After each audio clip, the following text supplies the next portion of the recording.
Assistant professor कैसे बने, what is the process and how do you start and किन किन चीज़ों का हमें ध्यान देना है। असिस्टेंट प्रोफेसर बनना जो है वो हर एक बच्चे का ख्वाब है। नेट क्वालिफाई करना है, that is a qualification examination. बहुत सारे स्टूडेंट सोचते हैं कि शायद नहीं देना पड़ेगा, प्राइवेट यूनिवर्सिटी से पीएचडी कर लो और असिस्टेंट प्रोफेसर बन लो, but we need to tell you this कि पीएचडी एडमिशंस भी नेट के बेसिस के ऊपर होंगी।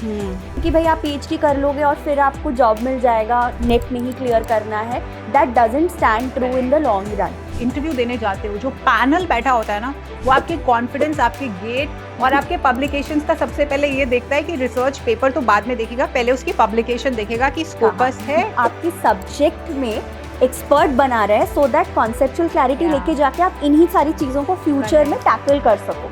तो तीन तरह से नेट आप करते हो, एक JRF, then NET and then you have to give the exam for PhD. Hello everyone, my dear students, welcome to this very special podcast session.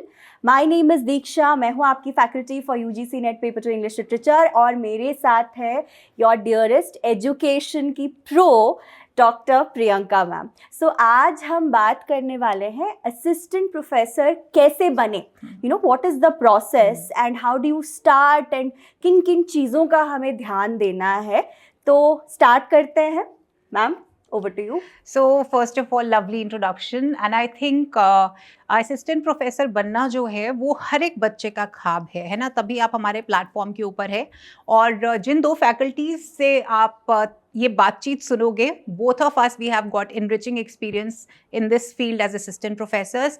So Diksha ma'am, सबसे पहले आप बताओ मिनिमम एलिजिबिलिटी क्राइटेरिया क्या होता है हमारे स्टूडेंट? राइट, सो ऑब्वियसली आपको NET qualify करना है, that is a qualification examination, that is the first step that you take towards becoming assistant professors. And इसमें मिनिमम एलिजिबिलिटी क्राइटेरिया ये होता है बच्चों कि आपको मास्टर्स अपना पास करना है with 55% of marks for general category and 50% for the rest of the categories.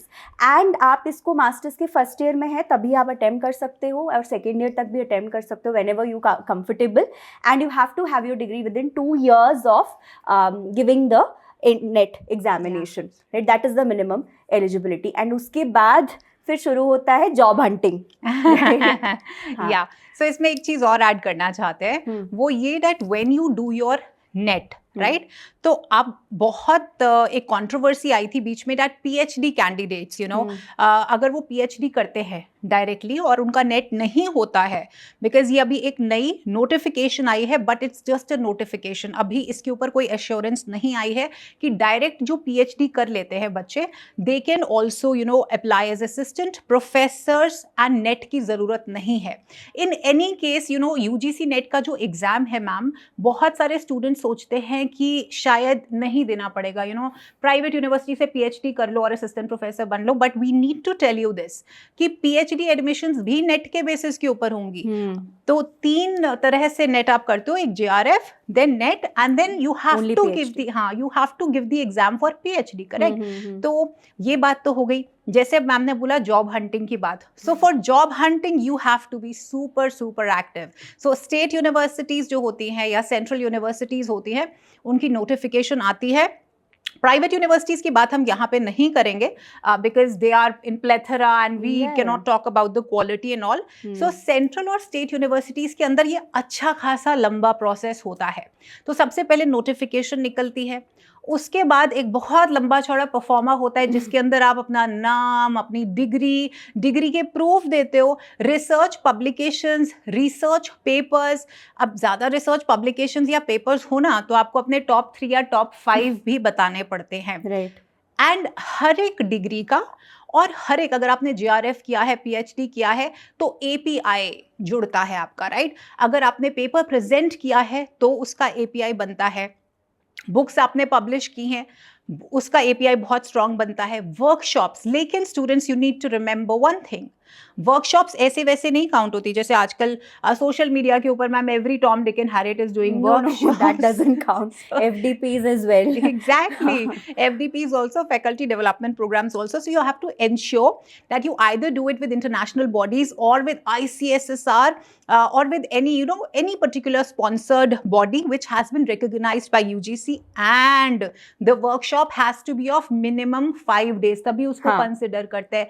और अगर आप NSS में अटैच्ड हो, बहुत बढ़िया, लेकिन you know what, you have to attach the complete certifications, और उसमें मैम 2-3 दिन तो लग जाते हैं. ट्रू. सो जैसे प्रियंका मैम ने इतनी एलैबोरेटली ऑलरेडी आपको काफ़ी सारी चीज़ें बता दी, but what she is talking about is authenticity at every step of the job hunting process. That is just, आपने एडवर्टीजमेंट देखा, बट मैम ने जो कहा कि PhD कैंडिडेट्स भी आ जाएंगे, वो भी दे देंगे, ऐसा नहीं होता है. प्राइवेट यूनिवर्सिटी से जब आप PhD करते हो, उसकी वैल्यू भी it's questioned. Yes. It's under question. So इसीलिए it's under scrutiny. So you should do it ideally from a state or a central university. Yes. And they do take NET seriously. NET is replacing your entrance exams. Correct. So ये जो option है कि भाई आप PhD कर लोगे और फिर आपको job मिल जाएगा, NET नहीं clear करना है, that doesn't stand true in the long run. First thing. And second thing, the score, as you said, NET के 8 marks मिलते हैं API में. And उसमें फिर अगर आपका JRF है, फिर 10 marks मिलता है. Every publication you get 2 marks. And publication को भी मैम हमें ये बात भी करना चाहिए कि publication जब आप करोगे, and why are publications so necessary? क्योंकि वो 2 marks आपको बहुत आगे लेके जाते हैं. They give you an edge. Again authenticity की क्वेश्चन आ जाती है ma'am. When you search for publication, इतनी सारी पेड पब्लिकेशंस अवेलेबल हैं. सो बच्चों को किस चीज का ध्यान रखना चाहिए while going for publications? Yes. Publications also, एक और चीज मैं ऐड करना चाहती हूँ यहाँ पे, जैसे मैम बता रहे थे दैट यूनिवर्सिटी टू यूनिवर्सिटी भी थोड़ा सा वेरी करता है. जैसे JRF के 3 points, नेट के कहीं कहीं 10 points. So it depends upon the autonomy of the university. But what ma'am is saying is, जो आप सबको अंडरस्टैंड करना है कि हर एक चीज के पॉइंट्स होते हैं और पार्टिसिपेशन के कोई पॉइंट्स नहीं होते. ठीक है. और मैम ने जैसे बात की publications, just what an amazing topic Diksha ma'am. It really needs elaboration, क्योंकि हम लोग जो है ना वो फोकस कर रहे हैं, जैसे NEP 2020 में ने भी बोला है that just don't focus on getting your papers published, क्योंकि अभी UGC केयर लिस्ट जो है उसको हटा दिया गया है. राइट. एब्सोल्युटली. तो बच्चे क्या सोच रहे हैं कि कहीं पे भी पैसे देके पब्लिश करा लो. देखो जैसे मैम ने बोला, your authenticity, your credibility matters. आपको पता है, आप सेंट्रल और स्टेट यूनिवर्सिटीज में जब आप इंटरव्यू देने जाते हो, जो पैनल बैठा होता है ना, वो आपके कॉन्फिडेंस, आपके गेट और आपके पब्लिकेशंस का सबसे पहले ये देखता है कि रिसर्च पेपर तो बाद में देखेगा, पहले उसकी पब्लिकेशन देखेगा कि स्कोपस है, स्कोपस इंडेक्स है, वेब ऑफ साइंस है, तो एल्सवियर है, तो ये सब देखा जाता है. तो it is not about as many number of publications. What matters is कि क्या उसकी क्रेडिबिलिटी है, क्या उसका इंडेक्स फैक्टर है, क्या उसका इम्पैक्ट फैक्टर है. तो ये सारी की सारी चीजें बहुत मैटर करती हैं. Correct ma'am? Absolutely ma'am. And research paper कोई भी आप AI यूज करके लिख के पब्लिश करा दोगे, correct. It is a question on your entire career. And बच्चे ये करते भी हैं मैम, अनफॉर्चुनेटली, क्योंकि गाइड करने के लिए कोई होता नहीं है, एंड जल्दबाजी में they do these things. And if you go to Google ma'am, इतने फर्जी पब्लिकेशंस भी हैं, they take payment from you, कुछ भी एक सर्टिफिकेट भी आपको थमा देते हैं. तो बहुत स्कैम्स हैं out there. Be very careful. And ma'am ने जैसे कहा, Scopus list, I think that is the best. Scopus safest. हाँ, सेफेस्ट होती है स्कोपस लिस्ट वाले पब्लिकेशंस. टाइम लगेगा, बट आप क्वालिटी एंड कहाँ पे पब्लिश कर रहे हो उसका प्लीज स्पेसिफिकली ध्यान रखो बच्चों. क्योंकि वो आपकी CV में जाएगा, वो आपके फ्यूचर को डिटरमिन करेगा. एंड जैसे मैम ने कहा कि क्वेश्चंस आपको पूछा जाता है कि why here, what is this journal that you have published in, we have never heard of it. ये क्या है, ये क्या पेपर है? पेपर में से भी सवाल पूछे जाते हैं इंटरव्यूज में सीधा सीधा. एग्जैक्टली. जैसे मैम ने बोला ना AI वाले हियर, तो यहाँ पे भी 2 चीजें हैं. एक ये कि जिस यूनिवर्सिटी में आप जा रहे हो, आजकल इतने सॉफ्टवेयर्स हैं, वो लाइन टू लाइन बता देते हैं कि कौन से AI ने चैट GPT से यूज की है, क्विल बोल्ट से इन्होंने पैराफ्रेजिंग कराई है, एवरीथिंग. इतने टॉप सॉफ्टवेयर्स हैं. एंड यू नो व्हाट, जैसे हम बात कर रहे थे कि आप जब पैनल के सामने जाते हो, तो एक इनको थोड़ा सा एक बता देते हैं पूरा का पूरा हम प्रोसीजर, कि अगर आप एप्लीकेशन भरते हो और आपकी सिलेक्शन होती है, ठीक है, तो API बन गया, अब आप इंटरव्यू फेस करोगे.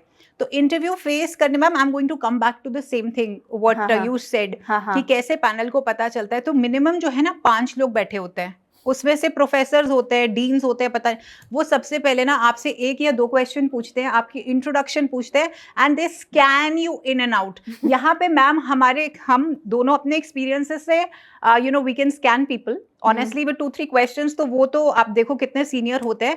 सो that is why as ma'am said that be credible, do not compromise on the quality of your research papers because they will ask you 3 questions and you will be embarrassed. या अगर आपने AI इस्तेमाल किया या आपने कोई ऐसे घटिया सा पब्लिकेशन किया है, so you will be embarrassed, you know, if you are a respectable person, self respected हो तो. सो इंश्योर, जस्ट मैम ने बोला कि आप बिल्कुल भी कॉम्प्रोमाइज मत करो. Ma'am what else? I think that is what, मतलब वो कॉन्फिडेंस वाली बात हो जाती है. आप जाके वहाँ झूठ नहीं बोल सकते. And they are sitting there to crack you. They are sitting there to, you know, आपको एक्चुअली एम्बैरेसमेंट तो बहुत छोटी वर्ड हो जाती है मैम. रोते रोते निकलते हैं बच्चे इंटरव्यू से. हमारी खुद की भी हालत, when we were initially I think giving interviews, we were also very but at least ये होना चाहिए कि आप ऑनेस्ट हो. If you are honest, that is where you win. I think 80% you win. Rest of the things आप कर लोगे. वो नर्वसनेस होता है जो होता है. बट हाँ, अगर आपका रिसर्च, PhD का भी research and research publications are on point, then definitely you will be able to face the interview board. आप उनके सवालों का जवाब दे सकते हो. And nobody knows your research better than you do. Exactly. They do not know what you have done, what you have not done. But if you have falsified it, अगर आपने यहाँ यूज किया, आपको खुद ही नहीं पता आपने क्या किया है, फिर गए, आप पकड़े गए. और आप पकड़े जाओगे एंड फिर या. सो अब क्या होता है जब आप इंटरव्यू के लिए जाते हैं तो आपसे इंट्रोडक्शन पूछी जाती है. एंड अगर आपने PhD किया है तो आपसे आपकी रिसर्च के बारे में पूछा जाता है. And you have to be very quick. Okay, so you can not be very इलैबोरेटिव.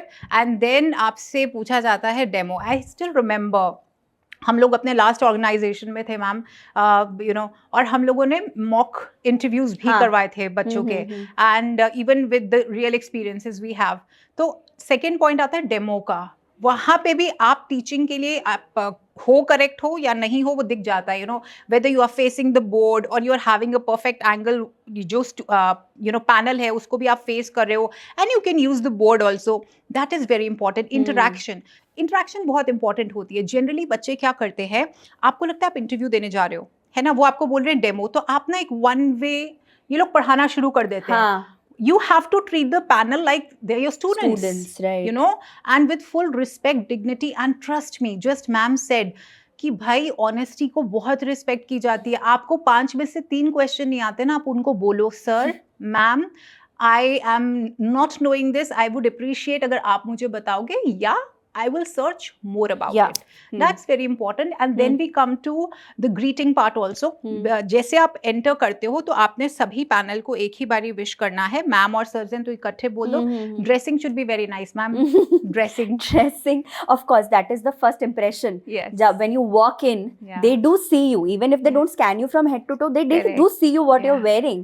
So sober, ekdam sober. You do not need to be exactly in your formals or anything, but sober. For women, it's basically a simple sa kurta and simple say straight pants पहन लिए. You can wear a salwar, you can wear a sari. Indian wear is much preferred, not anything else, as I said. Yeah. So, and for men, it's again, if you want, you can wear jeans kurta, you can go for a shirt. Yes. And proper like formal pants आपने पहन लिया. So that leaves a very positive impression कि at least the candidate is serious about how they're appearing. आप एकदम ऐसे झल्ले बन के जा रहे हो तो लोगों को लगेगा ये तो सीरियस नहीं है. You know, and academics में मैम बहुत लोग ऐसे करते हैं academia में. They are very casual about how they dress. So you do not need to be top notch, but you need to be careful about, you know, what you're wearing and how you're looking. And आपके बाल वगैरह भी normal होने चाहिए, अच्छे से set हो, nothing too over.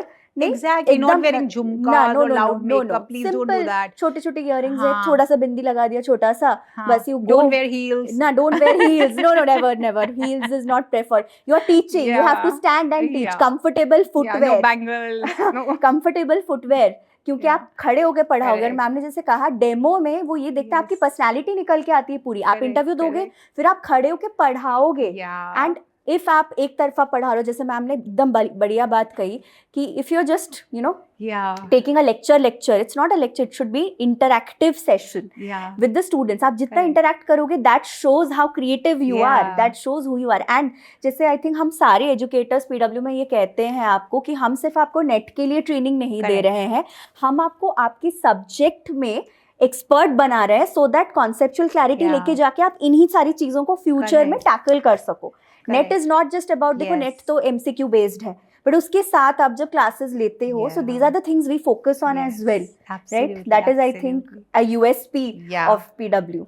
And another, हम लोग इस क्वेश्चन के साथ, क्योंकि बहुत ब्यूटीफुल और बहुत ही अच्छा क्वेश्चन है, उससे एंड करेंगे इस पॉडकास्ट को. वो है language, because this is you know one of the most craziest questions जो we have encountered and we still encounter, कि बच्चे जो है वो बोलते हैं कि अंग्रेजी बोले, हिंदी बोले. तो स्टूडेंट्स, उसके अंदर I would like to tell you something. जैसे कि अगर आप लिटरेचर के स्टूडेंट हो, राइट, जैसे मैम है, शी टीचर्स इंग्लिश, सो अगर आप हिंदी के स्टूडेंट हो, देखिए जो भी लिटरेचर में आपका मास्टर्स है and you are appearing for that, आपको उस लैंग्वेज में प्रोफिशिएंट होना ही होना है. ऐसा नहीं है कि आपने एमए इंग्लिश किया है, you are appearing for assistant professor in English and they ask you questions and you are fumbling and you using Hindi and you using whatever regional language वहाँ पे.